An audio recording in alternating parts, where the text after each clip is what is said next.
Yung mga BFF, linis-linis muna tayo ngayon. Di ba umakyat pa talaga? Inaayos ko yung mga papel sa ibabaw, mga bond paper, sticker paper, photo paper, para madali siyang kunin kapag magpiprint na. Linis-linis muna ang yung BFF dahil maulan ang Sunday, hindi makapag-jogging, kaya linis na lang. Kaysa humiga-higa tayo, galaw-galaw ang katawan. At ang BFF nyo, hindi na kontento. Naglinis na talaga ng tuluyan sa lamesa. Kaso ko rin konti yung printer kasi baka maalisabot niya. Ayan, tuluyan na ako naglinis dyan kasi naisip ko ilipat yung lamesa ng anak ko. Kasi puro tambak lang yung gamit niya, hindi na ayos. Kaya nilinis ko muna yung lamesa niya.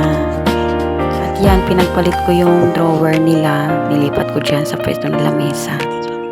Ayan, ito naman, nilipat ko na yung lamesa, inaayos ko na, nilinis ko na yung mga abubot niya dyan kasi makalat na at madumi na.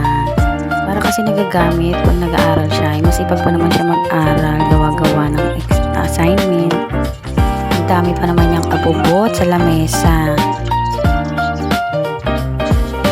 At ayan na naman ng batang makulit, manggugulo na naman.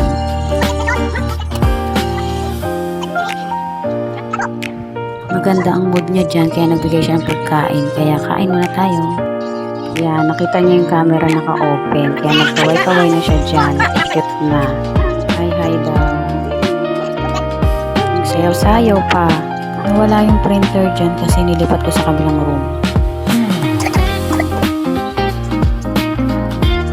Hindi naman kasi gumagana yung computer ng anak kong panganay. Kaya pwede naman siya sa ibang pwesto kasi wireless naman siya.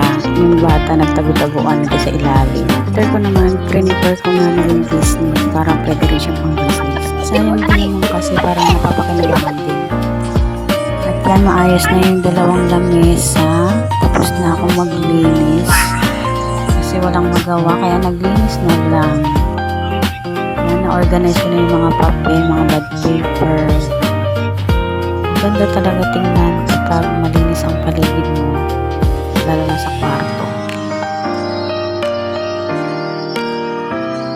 At ayan yung bata, nagpapakwit pa rin. May isa pa, yan, o yan o, yan o. Okay mga BFF, bye!